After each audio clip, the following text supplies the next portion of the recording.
Eu sempre gosto de ensinar as minhas clientes a escovar o cabelo de acordo com o crescimento do fio. Todo fio ele tem um lado que ele cresce. Então, quando você escova de acordo com o crescimento do fio, você ativa melhor essa circulação sanguínea, tá? Aí a questão é como descobrir para onde cai o seu fio. Como aí é que faz com isso? o cabeleireiro, não tem muito para onde correr. No espelho não dá, né? Então, dá, tem como. Se você na frente, a mulher é muito mais fácil que o cabelo é maior. Se você levantar na frente do espelho o cabelo e der uma soltadinha, você vai ver para onde ele está caindo. Então você vai ver se ele cai um pouco para a direita, um pouco para a esquerda, se ele cai para frente. Como ele tá escovado, é um pouco diferente, mas tipo, aqui nessa frentezinha a gente já vê que ele abre para as laterais, tá? Então é bem provável que seu cabelo caia para um lado e caia para o outro. Então quando é para o meio, partido, o que faz? Isso daí, então. Como é que escova? O ideal é sempre você escovar de acordo com o crescimento do fio. É a técnica que melhor preserva o fio. Quando você vai contra o fio, você também faz uma tração nesse fio. E aí tem muito cabelo que quebra na hora que escova. Que coisa. Por conta disso. O por direcionamento. Conta dessa, isso aí. O direcionamento do fio, assim, a gente usa muito isso em alisamento. As pessoas que alisam o cabelo entendem muito de direcionamento do fio. Porque isso é uma técnica bem antiga, que hoje em dia poucas pessoas sabem disso e usam isso, mas ela é muito boa. De você alisar de acordo com o crescimento. Tem pessoas que crescem toda essa parte do meio para frente, então alisa para frente. Essa para cá, alisa para cá, ela ou para cá. Então você vai direcionando. Quando você joga ele todo para trás normal, o caimento está perfeito. Ai, que lindo, sem deve marca ficar nenhuma. Então fica sem nenhuma marca. Então isso ajuda muito, direcionar para onde você realmente cai o fio. Mas geralmente as pessoas não fazem isso, então elas vão escovando para todos os lados. Não tem certo e não tem errado. Tem aquilo que vai melhorar mais a saúde. Então, se ele cresce para esse lado, para que ir contra? Se você tem um cabelo muito castanho, muito escuro, você quer ficar muito loira, corre o risco de quebrar. Então, tudo é saber falar, tudo é saber se conhecer. Então, quando eu falo desse processo humanizado, é muito isso.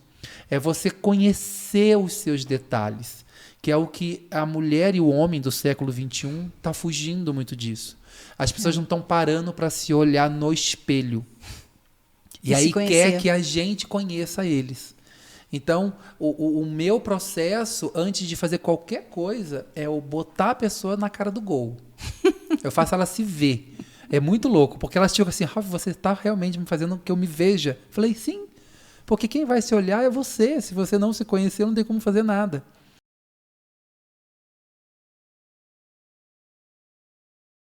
Neilson, como que surgiu essa veia empreendedora? O Neilson reforça que é um grande empresário de sucesso hoje no ramo que ele atua, mas para a gente começar, como que de repente você decidiu empreender? Ou era um sonho de criança já? Em vez de ser astronauta e bombeiro, você falava para o seu coleguinha que queria ser empresário. Como é que era isso?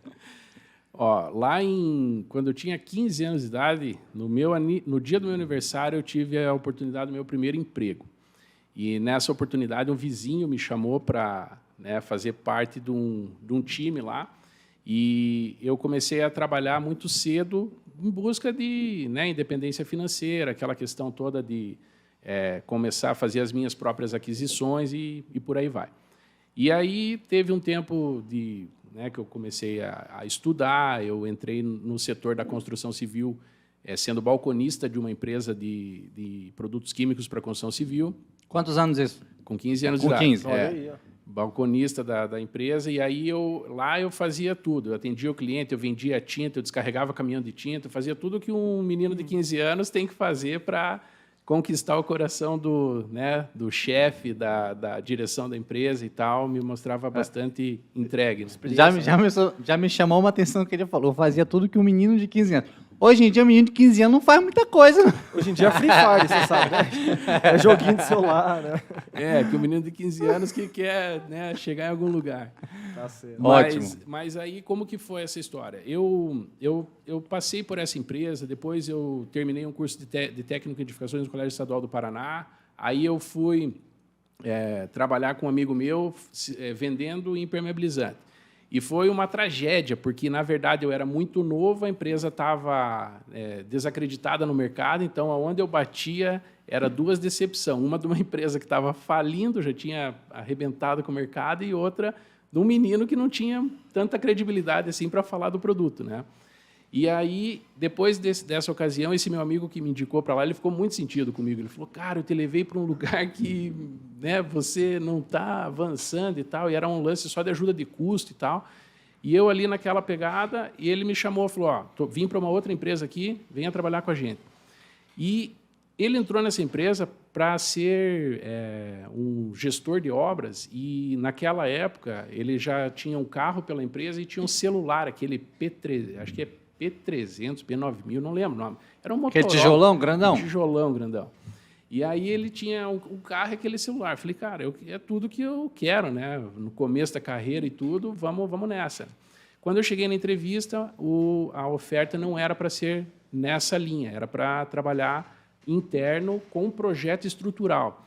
E eu odiei projeto estrutural no curso técnico de edificações. Só que na hora da entrevista eu falei, não, eu quero, eu aceito, eu sei fazer, eu vou. Era meu sonho fazer. Vamos para cima, né? E aí eu lembro que o diretor da empresa pegou e falou assim, eu preciso de alguém que saiba minimamente fazer projeto estrutural. Existem vícios que eu quero quebrar aqui, esses vícios e tal, e eu preciso fazer projeto formatado para o meu padrão do meu negócio aqui. Eu falei, então, vamos embora, né? E nessa aí eu comecei a trabalhar com ele. Quando ele percebeu essa minha pegada, né, de compromisso, de horário, extensão de horário, toda aquela questão, eu fui ficando diferente na relação com a empresa.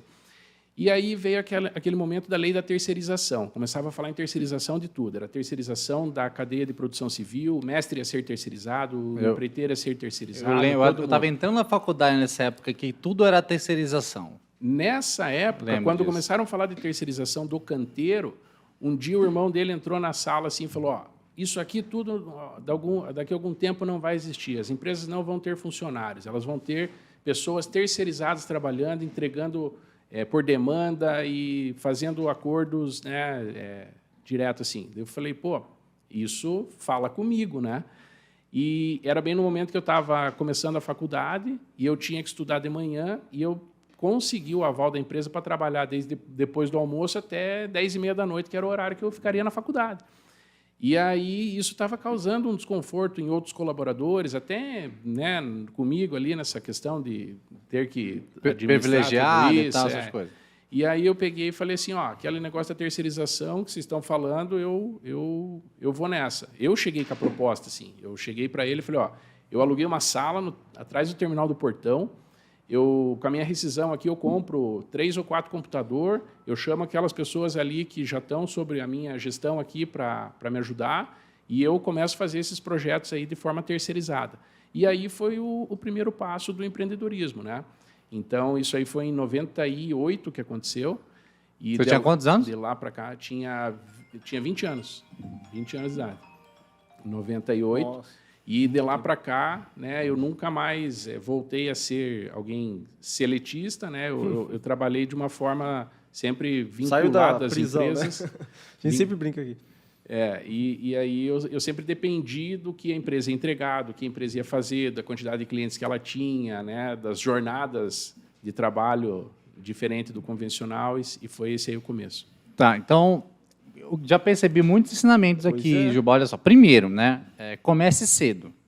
Sim. Eu percebi, você começou com 15 anos. Segundo, aproveita as oportunidades que aparecem. Se joga, né? Ele aceitou fazer um negócio que ele não gostava, para começar, né? Imagina, o cara ia vender um produto que ele não tinha credibilidade nenhuma para vender de uma empresa ruim, né? Mas deu a cara a tapa, né? foi uma experiência, né? Esse- Porque, e o poxa, sair na rua é, para vender é difícil. E é bom, querendo ou não, E, mesmo ó, não, né? É o terceiro episódio do nosso podcast e a gente vai falar de venda de novo. E a gente vai bater nessa tecla porque... É que não tem como separar essas coisas, né?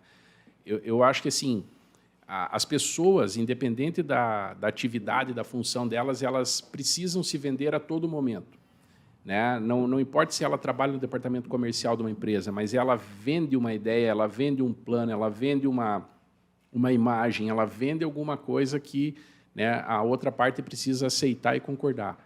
Então, acho que a venda é uma questão realmente intrínseca aí, né? Perfeito. E um outro ensinamento que eu vi também, Nailson contando aqui, é enxergue as necessidades. Então, ele estava ali de boa, trabalhandinho ali, né, no ar-condicionado, tranquilo, novo, já na idade dele, pegando um histórico do momento, aí, 97, 98, Virado do né, século, né? estava ali tendo o seu emprego, o seu trabalho, né, não devia ganhar ruim, devia ganhar um salário legal. Ganhava bem, ganhava 2 salários para uma pessoa de 20 anos que estava Nossa. começando. Nem formado estava, Engenharia não, era formado em técnica de em pessoas. técnico. Maravilha. E viu essa oportunidade ali. Opa, vão terceirizar o negócio que eu estou fazendo. Então, tenho 2 opções. Ou eu reclamo, porque estão acabando com a minha oportunidade aqui, esse sistema quer me fazer eu passar fome, né? Ou, eu falei, epa, se vão contratar uma empresa, então essa empresa vai ser eu, né? Será eu? Pois é. Que já conheço todo mundo aqui, já estou dentro do sistema. E o outro ensinamento que eu vejo ele trazendo, iniciativa. Como você falou, ele foi lá, né? Já tinha ideia, já não foi com as mãos vazias, né, Nelson? Já chegou lá, falou, cara, eu tenho essa ideia, já que é para terceirizar, então vamos embora, estou aqui. Já estou dentro do barco, já sei como funciona, conheço todo mundo pelo nome. E o detalhe em tudo isso que você falou também, a base que abriu portas foi o estudo, né? Porque o ter se formado em técnico em edificações me deu essa possibilidade. Eu não seria um calculista estrutural se eu não tivesse uma base de estudo.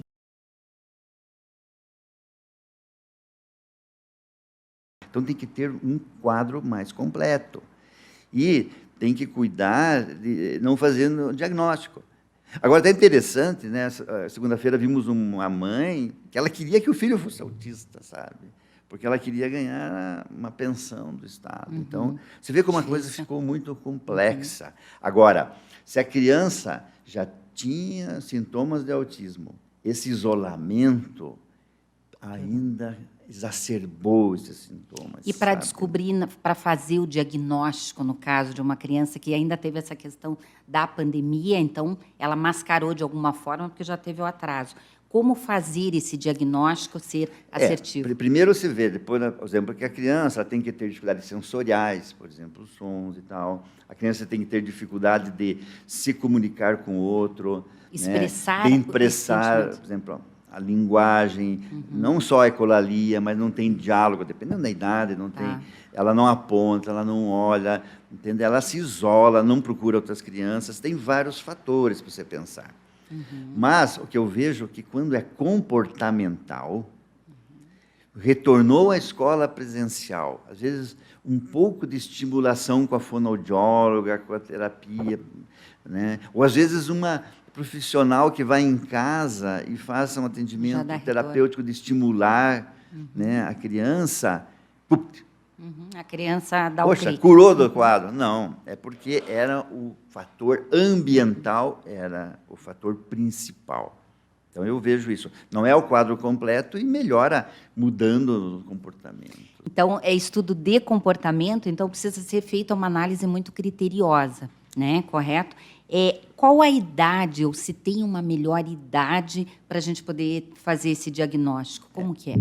Nós, por exemplo, lá, eu estou orientando uma tese para nós identificarmos sinais de riscos de crianças abaixo dos 18 meses. Inclusive, para identificarmos crianças que têm um potencial risco de ser autismo. Nós não chamamos de autista. Esses dias criticaram, olha, uma criança de 1 ano tem médicos falando de autismo. Não, nós temos que ver esses sinais. Por exemplo, antes de 1 ano, eu vejo crianças que crianças que, ao amamentar, não olham para os pais, a criança não sorri, não acompanha, não brinca de esconde-esconde, chega a ter estereotipia, sabe? Fica olhando a mãozinha, fica mexendo assim. Ela não te olha, diferente da surdez. A surdez, a criança não desenvolve a lalação. Por exemplo, 8 meses, a criança tem que estar lá, não, tem que ter a lalação. Ela não tem. E se ela não tem, mas ela olha, gente, é muito mais para a surdez. Mas o autismo não brinca. Chegou com um ano e pouco, não dá tchau, não bate palma, não aponta, não olha, pega na mão das crianças, da mãe, já não aceita alguns alimentos, né? O barulho, multidão, não aceita, às vezes, carinho, sabe? Você tem que começar a pensar, poxa, essa criança é diferente, gente. Né? Mostra a mão, não mostra. Às vezes a criança tem 2 anos, ela está ainda no pá, né? Não entende as ordens simples. Né? Então, gente, você tem que dizer, essa criança tem sinais de risco, eu acho que tem que tratar com um programa de estimulação. Não precisa fazer aquele programa intensivo, né? Isso. Mas eu estou dizendo assim, não deixa, vamos esperar até os 4 anos. Não vamos fazer isso. Vamos começar Comece a fazer já. Então, você vê. Na dúvida... Precocemente a criança, principalmente, esses são os casos que na pandemia começaram a aparecer muito. É mais atraso de linguagem. Tá? Então, nessa idade.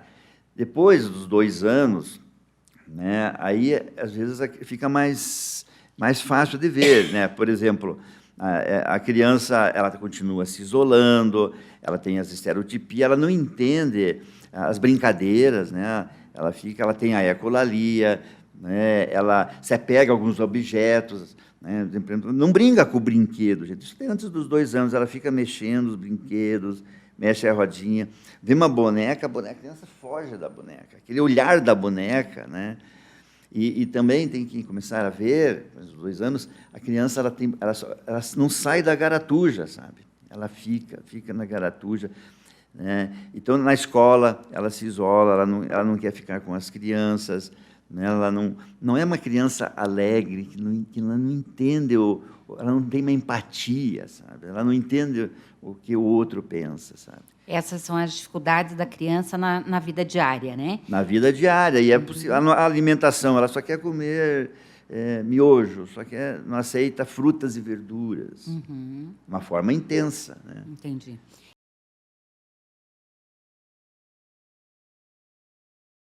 Bairro pobre, depois do Cajuru, ali. Aí um pastor chamou a gente para poder fazer um evangelismo na igreja. Um evento na igreja lá, como se fosse de circo e tal. E daí a gente estava montando a tenda do circo. Aí o traficante do bairro falou assim, nisso daí, enquanto um vai montando a tenda, as outras pessoas vão pelo bairro entregando panfleto, vai ter tal coisa, não sei o quê. O traficante do bairro pegou e falou que ia passar fogo na tenda. Que isso? Aí eu estava com uma das minhas líderes, e aí ela falou assim, não, mas vamos lá, então, né? Vai lá, se quiser passar fogo depois, você Confrontou passa. O cara. Né? Vai lá ver o que está acontecendo. E a gente começou a pregação e tal, e ele estava lá de fora olhando. Aí na hora que foi fazer o apelo, ele foi lá, o cara se converteu, entendeu? O cara que falou que ia atacar fogo. Ele falou que ia atacar fogo, e hoje ele é um dos auxiliares do pastor, entendeu? Da igreja. Né?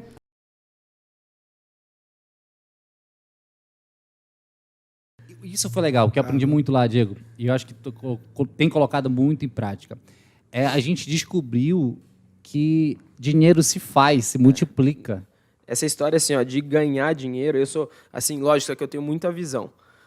Então, ganhar dinheiro, eu não consigo, eu tenho meio preconceito com ganhar dinheiro, porque eu aprendi a fazer dinheiro. Isso. Fazer, Money, né? multiplicar. Isso que o Estevão tá falando. Eu não ganho, ninguém me dá. Eu nunca ganhei. Ninguém me Mano, dá. minha avó me deu uma vez, quando eu tinha 5 anos. Cara, não se ganha dinheiro. É por isso que as pessoas estão esperando, sabia? Exatamente. É por isso que esses paradigmas entraram na cabeça. Mas a gente foi treinado que se ganha, né? Então, Exato. assim, a vida inteira a gente foi treinado que se ganha. Então, a vida inteira a gente foi doutrinado, né? Porque, assim, e eu não culpo, por quê? Porque até o nosso sistema de educação, ele é meio falho, por quê? Isso. Porque ele foi feito para a Revolução Industrial, porque antigamente só se plantava e colhia. Depois, quando teve uma revolução industrial muito forte, faltava o quê? Demanda no mercado. Então, o sistema de educação teve que treinar pessoas para serem empregadas. Já não era mais. Então, isso já está lá. Só que o que aconteceu? Evoluiu e a educação continuou. E a gente continua sendo treinado para continuou ser empregado. Continuou. E tem pessoas que têm interesse por isso. E daí a gente sabe, né? A gente não vai entrar nesse mérito, mas a gente sabe que daí tem vários vertentes. Tem gente que ganha dinheiro com esse jogo, tem gente... Só que para nós que queremos sair desse mundo, é muito difícil. Porque você passou a vida inteira aprendendo. E você fala, como que esse cara tá me falando que é certo isso, que dá para ganhar, que quer fazer acontecer? Sendo que, cara, meu pai falou para mim ser funcionário público. É verdade. Ele falou que estudou e ele é funcionário público. E assim, você fala, cara... entra num conflito entre o que o seu amigo está dizendo e o seu pai. Você tem a noção? Qual a dificuldade? É óbvio que a palavra do seu pai tem mais poder em você. Ele está a vida inteira falando e ele é uma das maiores autoridades na sua vida, depois de Deus e seu pai. Então, já imaginou para você sair desse ciclo? Você romper a pobreza na tua vida? É muito difícil. Eu falo, por isso que... Só que sabe, a única coisa que vai romper isso? O processo. O processo arranca isso de você. Apanhar. Pode dói. Ver, dói. Meu Deus, cara. Meu Deus, eu não tenho nem lágrimas para chorar mais. Tanto que esse processo me fez chorar. Só que, cara, é muito difícil, só que vale a pena. Se você vê as maiores histórias de sucesso do planeta, você vai ver dos caras, os maiores atletas. Eu gosto de estudar muito atleta. Então, assim, eu sou atleta também. E eu vejo muitos atletas, muitos não, todos, os mais sinistros, em todas as áreas. Michael Phelps, Usain Bolt, você vê eles falando, cara, foi a dificuldade que forjou os caras. Foi aprender a fazer isso. Foi aprender essas dores, romper esses limites, né? E foi isso que levou. E com o dinheiro é a mesma coisa, cara. O dinheiro, um segredo que eu aprendi, ele não aceita desaforo. Ele não aceita, não importa quanto você ganha. Eu ganhei pouco e eu era endividado. Eu comecei a ganhar muito, eu me endividei também. Porque a dívida vai para 80 mil daí, né? Não tem. O que era de R$800 vira 8, depois vira 80. Não tem. Dinheiro não aceita desaforo. E outra, ele é um poder que é comparado a Deus, ao Senhor. É o único lugar que, biblicamente, chama ele de Senhor. Não se pode servir a dois senhores, a Deus e a Mamon. Então, para você ter uma noção, o poder disso, se você entrar de calça curta nesse jogo, você vai perder. Apanha, sem dúvida. Você vai perder. Sabe por quê? Porque ele vai te escravizar. O dinheiro, ele tem duas coisas que pode ser. Ou ele é teu senhor, ou teu escravo. Eu admiro muito o Estevão quando ele fala sobre o investimento, sobre colocar o dinheiro para trabalhar, como fazer. Cara, escravizar. É isso que o dinheiro, ele tem que ser assim. O dinheiro na tua vida, ele tem que ser teu escravo. Ele tem que ser. Sabe por quê? Ele trabalha 24 horas para você, não pede aumento. Muito pelo contrário, ele que aumenta. Não fica doente, não mete atestado. Cara, ele não vai te pedir um atestado. Ele fala, cara, domingo eu não vou trabalhar. Não vai existir. Não tem sindicato do dinheiro. Não tem sindicato do dinheiro. Não, cara, os caras podem cobrar imposto. Se você aprender a trabalhar, a fazer o dinheiro ser teu escravo, meu irmão, você vai ficar rico. Isso é fato. Isso é fato. Só que, se ele for teu senhor, por que você vê pessoas bilionárias apegadas a ele? Porque não é o quanto você tem de dinheiro. É o quanto ele está dominando seu coração. Então, aí que está a parada. Então, o dinheiro também é muito isso. Né? Ganhar dinheiro, essa parada, eu não consigo entender isso e entrar na minha cabeça, porque, cara, eu aprendi a fazer dinheiro, gerar dinheiro. Essa água, se eu sair na rua, eu faço essa água virar dinheiro. Isso é fato. Né? Então, se eu pegar esse celular, hoje ele é um celular, mas é um iPhone que eu faço virar dinheiro. Rápido, se eu quiser, né? Então, isso foi uma das habilidades que me fez fazer isso foi a venda. A venda faz.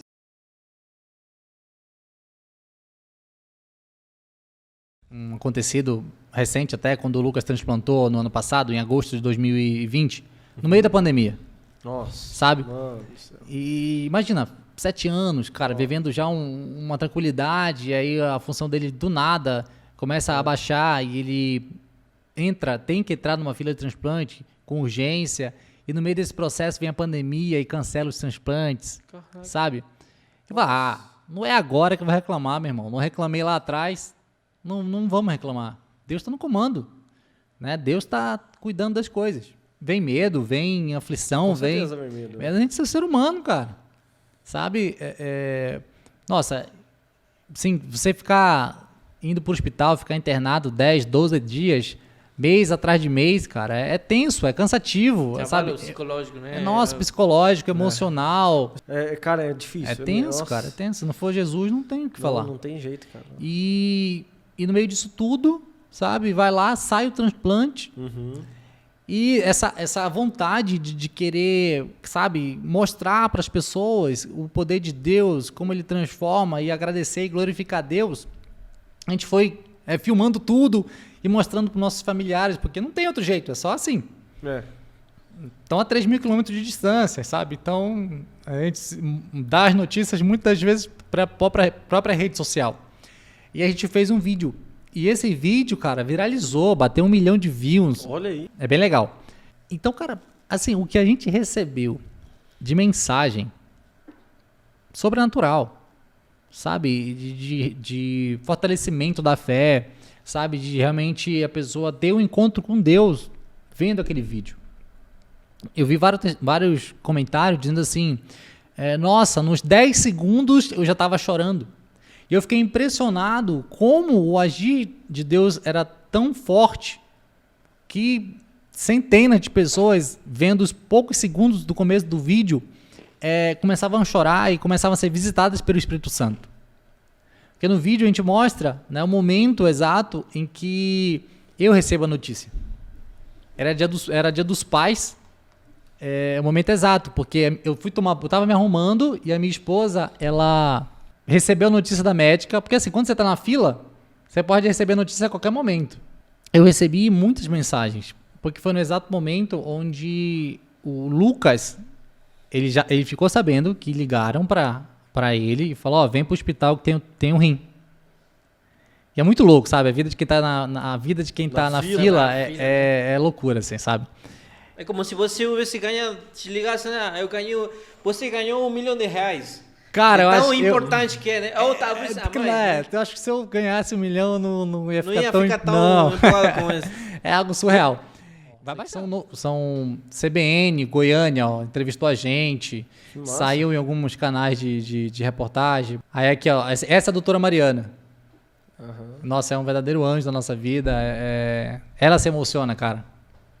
Já com o Lucas, você assim, sabe? Esse é o Lucas, né? Esse é o Lucas. Que bacana. Voltando, isso é a equipe, as enfermeiras ali, ó. Razões para acreditar. Lembrei. Então, lá mostra o momento, né? Que a gente recebe notícia e assim, a gente mostra o momento que a minha sogra recebe notícia, que eu recebo a notícia, que meus pais recebem notícia, que meus sogros recebem notícia. Então, a gente filmou essa galera recebendo a notícia que tinha um rim ali pro Lucas. Então, nossa, é sobrenatural. Imagina, todo mundo sempre esteve envolvido. Daí mostra a gente indo pro centro cirúrgico, mostra a gente conversando durante o processo e mostra dando tudo certo. Né? Ele saindo do centro cirúrgico com rim, né? Mostra ele bem já depois da cirurgia. Deus nos proporcionou viver isso, sabe? Eu lembro quando eu sentei naquela cadeira lá, eu falei assim, há 7 anos eu sento aqui para internar o Lucas. Centenas de vezes, centenas. Não foi 50, nem 30, nem 70 internamentos. Foram centenas. Nossa. Porque imagina, 7 anos, né, sendo internado às vezes 3, 4 vezes no mês, sai, aí um dia, 2 dias em casa, volta. Cara, loucura. E passando aquele filme, né? Tudo que a gente passou, tanta notícia, problema daqui, problema dali. E ele, com o transplante, foram 12 cirurgias no total, né, que ele passou. E como são as coisas? Ele sempre foi uma criança alegre, sem reclamação, sorridente, extremamente forte. Sai da cirurgia, bebe água e tá tudo certo. Vi um vídeo ele cantando um louvor, cara, com a maior alegria do mundo. E eu acho que foi antes dele ter sido transplantado. Acho que é o maior pintor do mundo, né? O maior pintor do mundo. Isso, esse mesmo. O maior pintor do mundo, tá contando a minha história. Ele assinou a obra que sou eu, e na assinatura está escrito... Ai, que coisa linda. A fé que eles têm, né? Mesmo sendo pequenos, não sabendo de nada, basicamente de nada, né? É impressionante, assim, sabe? A paternidade já é algo que transforma qualquer pessoa, Já. Imagino. sabe? Não tem. Ainda você não passou por isso. Eu imagino porque eu vejo Não tem vocês como. aí, o meu pai, meu pai. Tipo, pra você, Eu tipo, sou irmão mais velho, eu vi muita coisa assim. muda sabe? tudo e você dá prioridade a algo que... E você deixa de fazer coisas Pra você, né? pra você Olha aí. e dá prioridade para teu filhos. O que eu falo assim para as pessoas, cara, você pode fazer PhD, você pode entrevistar todos os pais do mundo, você pode morar num orfanato, você pode fazer o que for, mas você nunca vai saber o que é ser pai. Só sendo pai.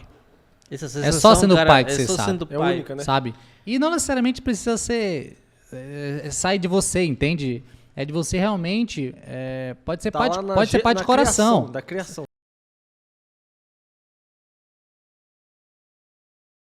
Porque assim, eu tô analisando as coisas em uma linha de tempo e em uma situação do dia a dia. Então a galera que tá com a nossa audiência, a galera que tá com a gente, o maior desafio é o seguinte, Lucas, a galera vê o conteúdo de investimentos, tal, vê oportunidades, nossa, eu posso colocar o dinheiro para trabalhar para mim, e aquela coisa toda, poxa, o Estevo tá me ajudando lá, como é que ele andou nesse processo, como é que ele aprendeu, colocando as dificuldades, como é que ele faz e tal. Só que daí cai em um ponto que é muito inerente à grande maioria das pessoas, que é o quê? Beleza, eu entendi que eu tenho que investir, eu entendi que eu tenho que fazer aquilo e tal, mas eu não tenho dinheiro. Como é que eu vou fazer? E eu sempre falo, são 3 pilares. É a tua rentabilidade, ou seja, o resultado que o dinheiro está trazendo para ti, você colocar ele para trabalhar. É o tempo que você precisa aguardar para que esse processo ele se amadureça. E o terceiro, o aporte, né? Sim. Quanto que você coloca. Você pode fazer tudo certo, mas se ficar colocando só R$10 por mês, vai precisar de umas 3 vidas aí para você conquistar um retorno considerável. E onde eu quero chegar com isso? Você está trazendo pontos que tiram todas as desculpas possíveis que as pessoas possam ter e coloca nela a responsabilidade de ir atrás, de buscar. De que forma? Como você falou, escalonando. Se você está vendendo hora, você está limitado. Aí o que a gente sempre fala o quê? Vai atrás de uma renda extra, vai atrás da tua hora valer mais. Aí você traz a questão da venda, né? Que para crescer, você não é a empresa que cresce, você tem que fazer as pessoas crescerem, você tem que fazer elas ganharem mais dinheiro. E olha que loucura, porque quando a gente para conversar com as pessoas, elas sempre falam que a questão da falta de dinheiro é porque elas não ganham o que deveriam ganhar. Então há um contrassenso aí. Ele fica meio que o famoso, a gente sabe, a cruz e a espada ali, né? Então tem que saber o que de fato está acontecendo. Será que as empresas que não estão dando essa oportunidade para as pessoas crescerem? Ou será que as próprias pessoas não estão enxergando essa oportunidade que elas mesmas podem crescer? No caso da empresa que você dá toda essa mentoria, suporte, tal, essa assessoria de gestão em vendas e tudo mais, e eu tive experiência durante alguns anos com isso, eu sei que muitos vendedores, né, não estão nem próximo do potencial que ele tem. Né? De você hoje estar ganhando 1.000, 1.500, 2.000 de comissão, mas uma pessoa do teu lado, com as mesmas condições, com o mesmo portfólio, na mesma loja, debaixo da mesma gestão, fazendo o mesmo trabalho que você, está ganhando 3, 4, 5 vezes. Aí a pessoa vira e fala que é sorte daquela pessoa que está do lado. Cara, você falou uma coisa assim... Agora, quando você toca em vendas, aí o coração bate mais forte, porque você consegue mensurar resultado. Todas as empresas que eu citei aqui, eu não dava treinamento de vendas para as empresas. Cara, liderança, inteligência emocional, trabalho em equipe, programas de liderança, 10 meses dentro das empresas, tal, tudo mais. Cara, como é que você apresenta um indicador? Cara, é muito desafiador. Você vai passar lá a cada 6 meses, a cada 1 ano, avaliação, desempenho, tal. Agora, em vendas, você mede em tempo real. Só que quando você entra em vendas, ali você tem 2 profissionais de vendas básicos, básico. Você tem o vendedor por opção e o vendedor por falta de opção. Quem é o cara que fatura 3 vezes mais do que o colega do lado que você mencionou? É o vendedor por falta de opção, cara. Ele não escolheu aquilo ali. foi o que apareceu para ele. Ah, ele se comunica bem, foi lá, tal, né? Pô, você vende, vendo, beleza, tá, ok. Só que ele não se desenvolve. Ele se contenta. Ele se contenta com aquilo que está fazendo. Esse dia atendendo um cliente do Mato Grosso. Cara, lá tem 3 unidades que a gente atende, Sinop, Sorriso e Lucas do Rio Verde. Ele falou uma coisa, um cliente falou para mim, cara, posso pegar essa aí também? Foi a primeira vez que eu vi, essa frase veio dele, falou assim, ó, me mostre um vendedor que estuda igual um médico, que eu vou te apresentar um milionário. Me mostra um vendedor que estuda igual um médico. Cara, desculpa a palavra, ou raça preguiçosa para estudar, ou raça preguiçosa para evoluir. Por quê? Porque vendas hoje exige muita técnica, exige muito conhecimento. Vocês vêm também de empresas que são focadas nisso, vocês sabem disso. E aí o vendedor que está ali, que não bate a meta, que não pergunta quanto que ele estuda, pergunta quanto ele se dedica. Aí não vai, cara. Aí é desafiador mesmo, para qualquer um. E aí, né, é a sorte, o puxa-saco, né, Deus gosta mais dele, né, eu não nasci para isso. Aí entra, né, todas as crenças limitantes.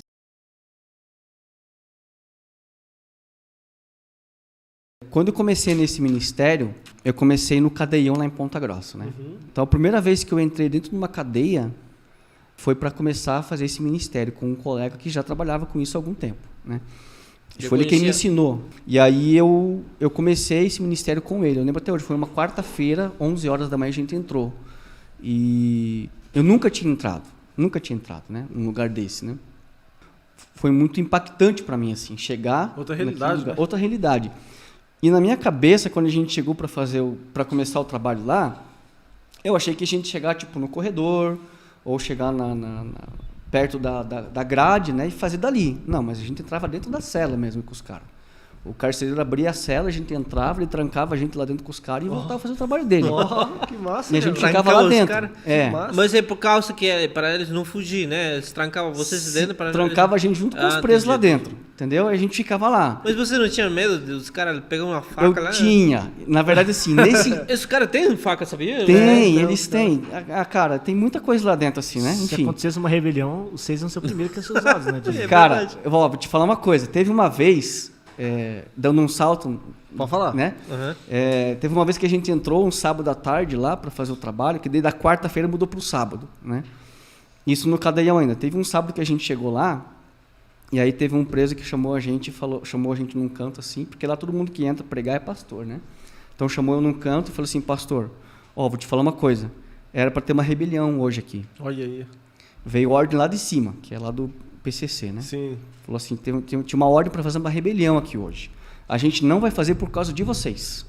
Olha aí. Porque a gente respeita muito vocês, a gente não quer atrapalhar o trabalho de vocês e a gente não quer complicar vocês. Mas no próximo sábado não venham que vai ter rebelião. E não fala para ninguém. E aí a gente fala assim, pô, e agora, né? Não posso falar, cara, não posso falar. Não ouvi nada. Não ouvi nada, nem sei nada. Eles te deram a confiança, né? A confiança. De falar, cara. E no sábado que vem a gente não foi, teve rebelião, cara. Que isso, cara. Teve rebelião. Mas olha só, que respeito, até lá dentro tem respeito, né? A nossa filosofia de trabalho com esses presos é a seguinte, cara. O cara fez coisa errada, ele fez. Ele está pagando pelo que ele fez. O que ele tem que entender é o seguinte, a lei do homem pede que ele pague, mas a lei de Cristo liberta ele desse mal. Com certeza. Então, ele precisa pagar o que ele fez, isso é fato. Não tem nem que questionar. Mas Cristo oferece para você uma liberdade maior do que você tinha antes. Que mesmo que eu já vi essa frase muitas vezes lá dentro. Eu antes era livre lá fora, mas era escravo espiritualmente. Hoje eu sou preso estou atrás das grades, mas eu sou livre em Cristo. Olha aí, eu já vi falar disso aí também. Então a gente tinha depois na penitenciária a gente tinha 73 presos batizados lá dentro. Batizados. A gente fazia batismo, colocava lá uma caixa d'água e batizava eles lá dentro da cadeia mesmo. Uma coisa que é bem interessante é que eles se convertem mesmo. Desde 73, se bobear 69 ou 70 ainda estão com Deus e não voltaram. Porque um dos maiores problemas é os caras que vão para lá e voltam pra rua pra matar, pra roubar. Entendeu? É fogo. Mas tem nesse lado. A reincidência também, lógico, né? Nem todos eles. Mas se não fosse o trabalho da igreja, talvez esses caras. Olha quantas histórias que a gente escuta aí na internet, no YouTube. Dita lá, testemunho de ex-presidiário. Tá cheio. Eu conheci pessoas que têm famílias construídas que há 10 anos, 15 anos atrás estavam presos. E hoje em dia tá um filho aí e tal. É uma benção. Mas tem algumas pessoas que têm um preconceito, sabe? Tipo, Tem.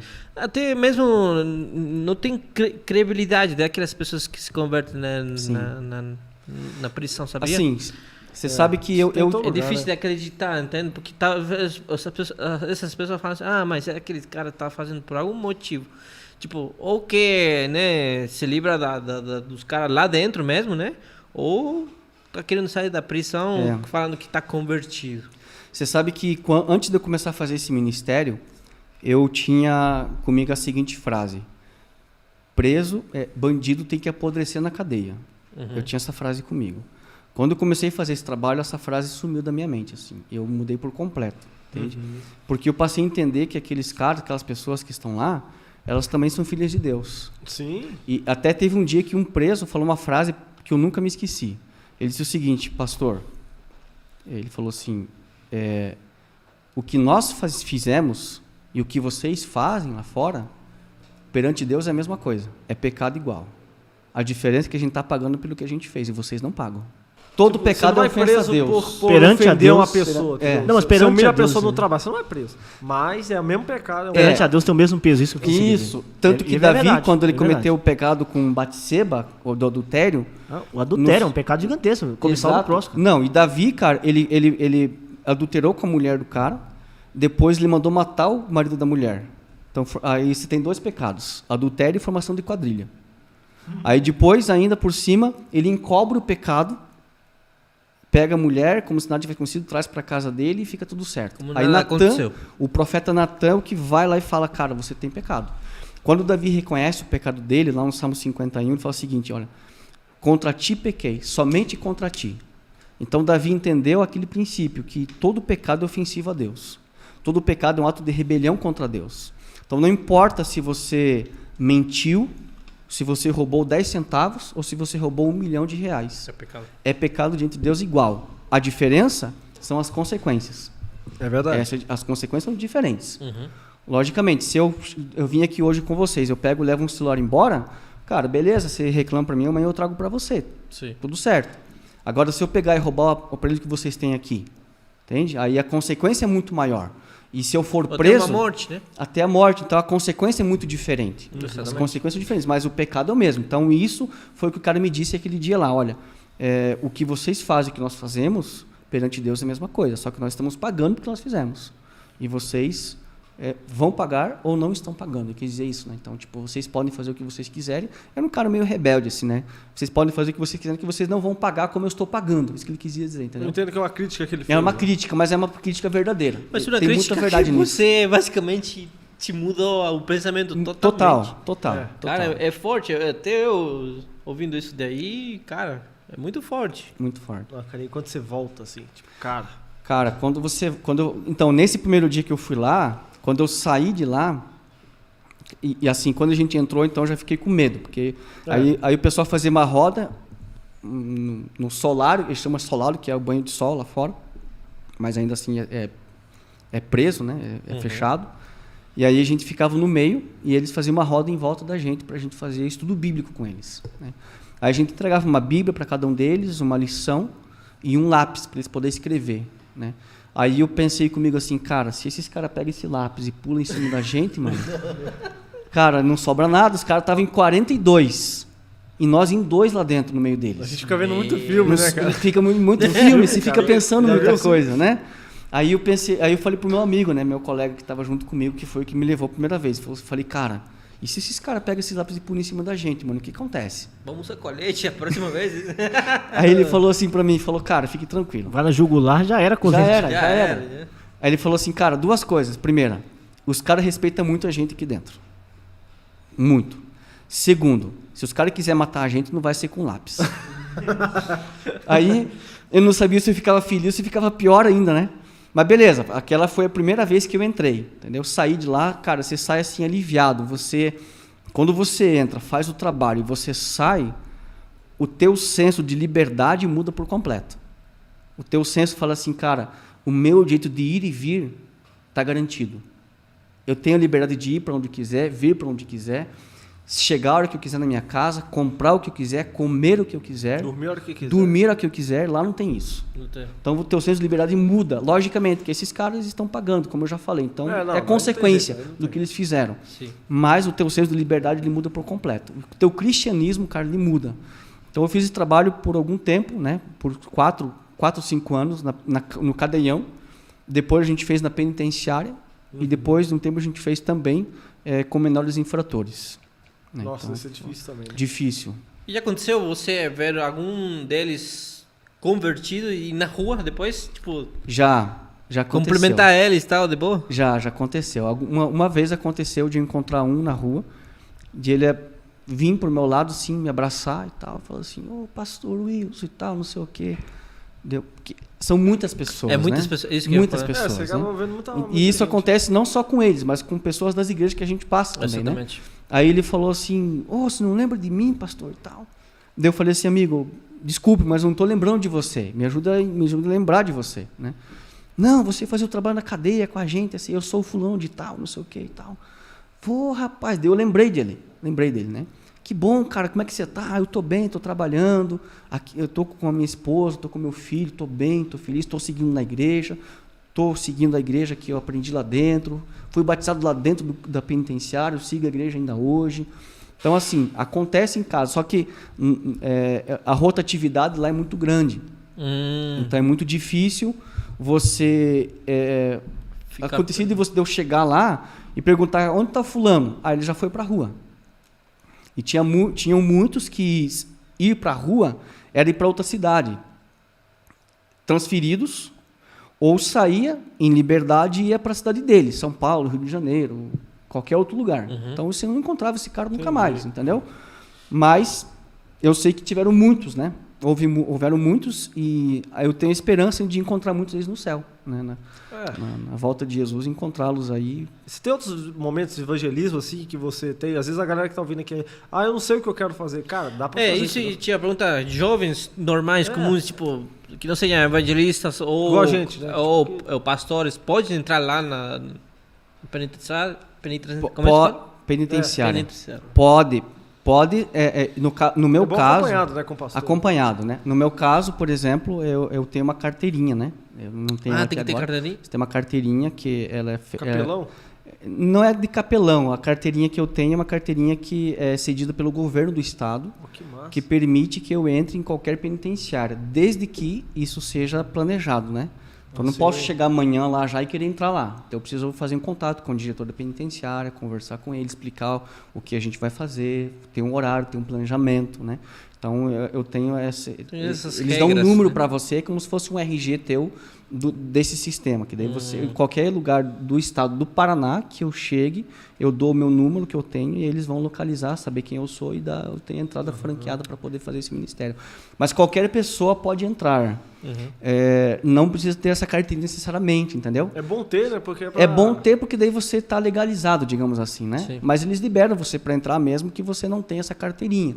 Essa carteirinha ela vem com o tempo, né? Então eles vão puxar teu histórico primeiro, saber quem você é, de onde você veio, se você não tem passagem, então tudo isso acaba dificultando ou facilitando para que você consiga essa carteirinha para entrar, entendeu? Mas qualquer pessoa pode entrar, ela só precisa chegar num lugar desses e fazer um planejamento, explicar o que vai ser feito, colocar o nome da igreja.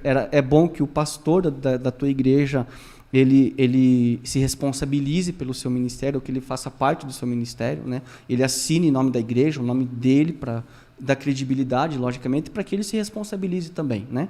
Então, mas qualquer pessoa pode fazer esse trabalho, qualquer pessoa pode entrar, se apresentar e requerer que isso seja feito. Nós, em Ponta Grossa, que era onde fazia esse ministério, nós tínhamos uma autorização do juiz lá para que a gente fizesse esse trabalho.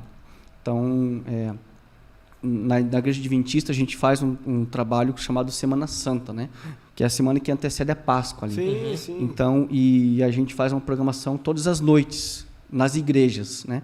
E a gente conseguiu lá por 3 anos seguidos, com esse juiz, que nós fizéssemos dentro da penitenciária, esse trabalho com os presos, né? Então, todas as noites, à noite não tem visita, à noite não tem trabalho, Mas ele deu a autorização para que nós fizéssemos. Então, todas as vezes a gente chegava lá dentro, os presos saíam, esses eram presos do semiaberto, né, um pouquinho mais fácil de trabalhar com eles, pela questão administrativa da penitenciária.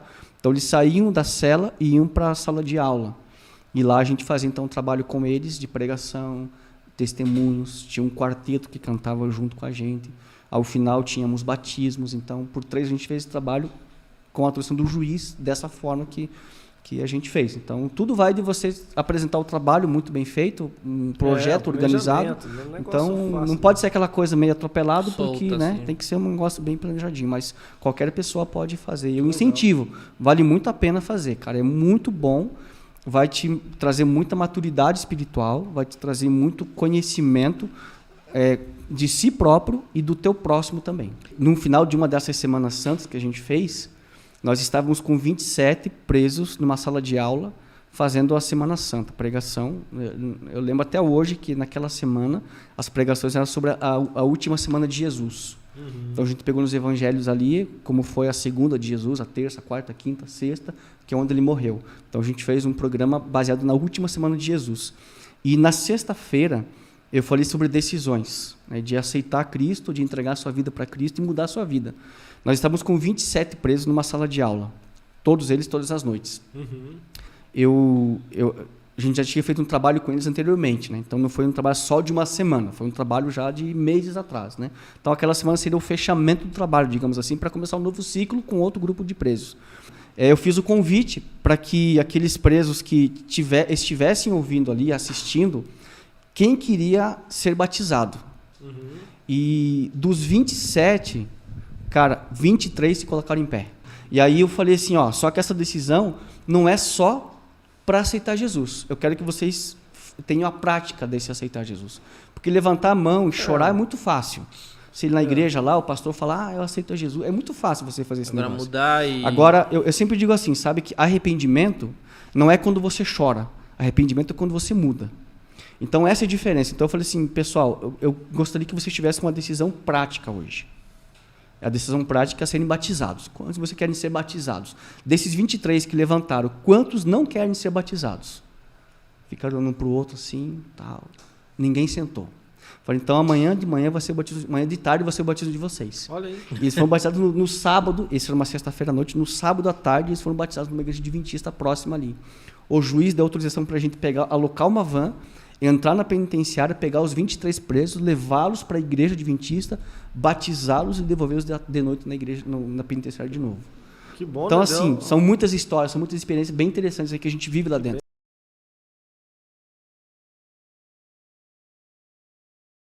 É que quando a pessoa está muito bem com Deus, naquela comunhão com Jesus, com o Espírito Santo, pode acontecer que Deus fale para ela, você vai casar com aquela pessoa. E eu já vi testemunhos impressionantes de uma mulher, por exemplo, que ela estava passando por uma rua e ela foi dar uma oferta para um mendigo e Deus falou para ela, você vai casar com esse mendigo. Que isso? Meu Deus, cara. Ela entrou, ela se apavorou. Ela se apavorou. Mendigo virou meio que ela vai para casa, conversa com a mãe dela, morava ela e a mãe, e ela explica para a mãe a situação. A mãe dela diz, foi Deus que falou com você mesmo? Ela diz, foi. Tem que questionar, né? É verdade. Enfim, para encurtar assim, essa conversa, ela realmente viu, sentiu que era de Deus. Ela foi lá, pegou aquele mendigo, levou para casa, né? O cara tomou banho, sabonete, perfume, desodorante, corta cabelo, corta tudo, ficou arrumadinho. Ela compra roupa para ele, né? Arruma emprego para ele e começa a discipular ele. Só que ele ainda, para piorar um pouquinho, ele era analfabeto. Meu Deus. Analfabeto. Ele não sabia escrever o nome. Meu Deus. E aí esse homem se converte de verdade e se torna um pregador. Nossa, olha a missão dela, né? Olha a responsabilidade que ela teve, né? Chamado de Deus, né? Exatamente. E aí, como é que ele pregava no começo? Ela dava o texto para ele, lia o texto para ele, né? Aí ele formatava a mensagem e pregava. Olha, na cabeça ele montava tudo, porque não sabia escrever. Não é um parâmetro, né? É casos e casos. A maioria dos casos a Bíblia diz que não é bom. É.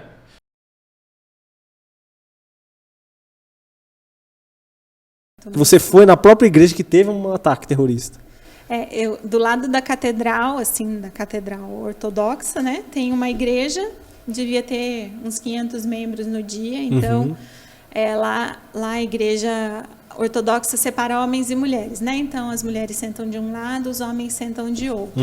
Então veio um homem tal para entrar na igreja, cumprimentou todo mundo, na hora de entrar entrou do lado das mulheres. Não, ele poderia entrar pela porta do meio ou pela porta dos homens, mas ele entrou pela porta das mulheres. Quando ele entrou pela porta das mulheres, o diácono lá já falou: esse aí não é, tem alguma coisa errada. Não é cristão. Isso. Levanta o suspeito. Isso. Então ele entrou já, era um homem bomba, então ele já entrou, então nesse dia morreram só mulheres e esse homem, o diácono, porque ele segurou e abraçou o cara. Então morreram crianças e mulheres, né? Porque desse lado da igreja era o que... Então quando chegava lá na catedral, ela por essa cultura que eu falei para vocês de honra, né? Então eles honram muito os mártires e a catedral tem um museu do mártir. Então ali ficam o que eles chamam de relíquias, né? Então eles levam objetos pessoais dos mártires e contam a história de cada um deles. Então tinha lá os escombros da igreja, né? A igreja estava sendo reconstruída, né? A gente quase conseguiu entrar, mas aí como o teto ainda estava perigoso, a gente não pôde entrar.